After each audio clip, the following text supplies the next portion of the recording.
હાલો મિત્રો, good morning, જય માતાજી. અત્યારે તો વાગ્યા 8:30 વાગ્યા અને આપણે ગાડી ભરીને નીકળી ગયા છે. જો પાછળ વીટા હમાણા નહીં તો ડેકીમાં આગળ રાખવા પડ્યા 2-4 વીટા, કેમ કે ગાડી ફૂલ લોડ થઈ ગઈ છે અને થઈ ગયા પાછળ નહોતી. પછી કીધું 4-5 વીટા છે ભાઈ નાખી દીધું. બપોર પછી એટલા વીટા હાટું ધક્કો નહીં. અને હાઈ આ રસ્તા ઉપર મેં સિંહ જોયા હતા, હું તમને બતાવું. તો ગાડી મૂકીને ઘરે જતો હતો મારું હોન્ડા લઈને, તો અહીંયા સિંહ હતા. જો આ થાંભલા રહ્યા ને એ બાજુ રાઈટ. પછી આપણી ગાડીમાં તો વ્હાઇટ લેમ્પ છે એટલે વાંધો નથી. થોડોક છેટો હતો ને ત્યાં દેખાઈ ગયા. પછી ગાડી પાછી અહીંથી વારીને પાછો કારખાને વયો ગયો, કેમ કે એને બધા સિંહને ખીજવા હતા એટલે નુકસાન કરે કાંઈ નક્કી ન હોય. એટલે આપણે સાવધાન રહેવું તો સારું છે, કેમ કે અહીંયા બધે અવર જવર ચાલુ જ હોય. આવે બધે ત્યાં પછી આમાં અહીંયા એટલામાં રાઈટના સિંહ હોય એટલે બહુ ધ્યાન રાખવું પડે એટલામાં. અત્યારે વાગી ગયા 12:30. આપણે માલ ભરીને હવે નીકળી ગયા છે જેતપુરથી. જાય છે આપણે ઘરે જમવા, કારણ કે એક ફેરો હવે અહીંથી ભરાઈને કમ્પ્લીટ. હજી આ ફેરો કમ્પ્લીટ તો ન કહેવાય. ઓલા લોકોમાં ખાલી કરી દે, ભરી દે, બાકી ફરી પાછા આવતું માલ જાય છે ઘરે.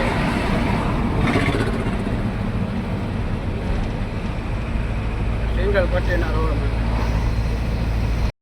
મિત્રો એક ફેરો તો આપણો કમ્પ્લીટ થઈ ગયો છે અને બીજો ફેરો ભરીને હવે હું નીકળ્યો છું. જાઉં છું જેતપુર પાછો.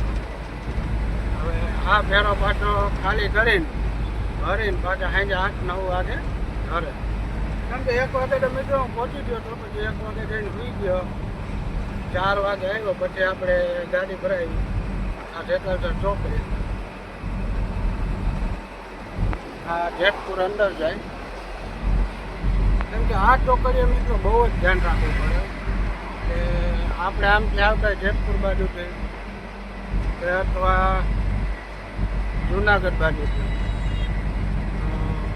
આ ચોકડી એવું થાય છે કે એક્સિડન્ટ બહુ જ થાય છે. કેમ કે આ લોકો કોઈ આગળ જોતા જ નથી, આગળ પાછળ. હોન્ડાવાળા તો એમણે એક સાઈડ જોઈને જવા દે, પછી આ બાજુ કંઈ જોવું નથી, ગમે એક સાઈડ જોઈને જવા દે. એટલે આવું છે બધું.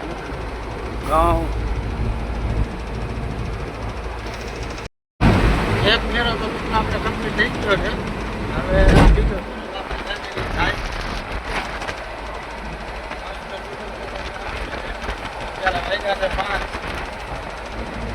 કેમ કે મોડું નીકળવાનું કારણ એ છે કે માલ આપણો તૈયાર હતો નહીં.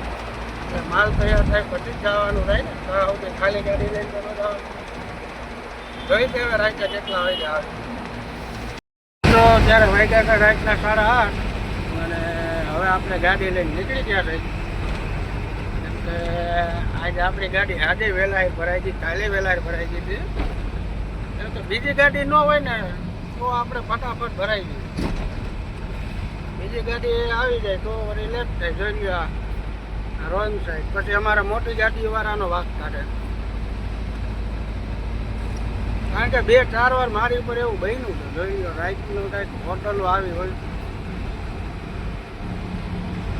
ચા પીવા ઉભો રહું, પણ હવે ચા પીવાનો ટાઈમ નથી એટલે જમવાનો ટાઈમ. કેમ કે બપોરે 2 વાગે જમું, અત્યારે 9-10 વાગે.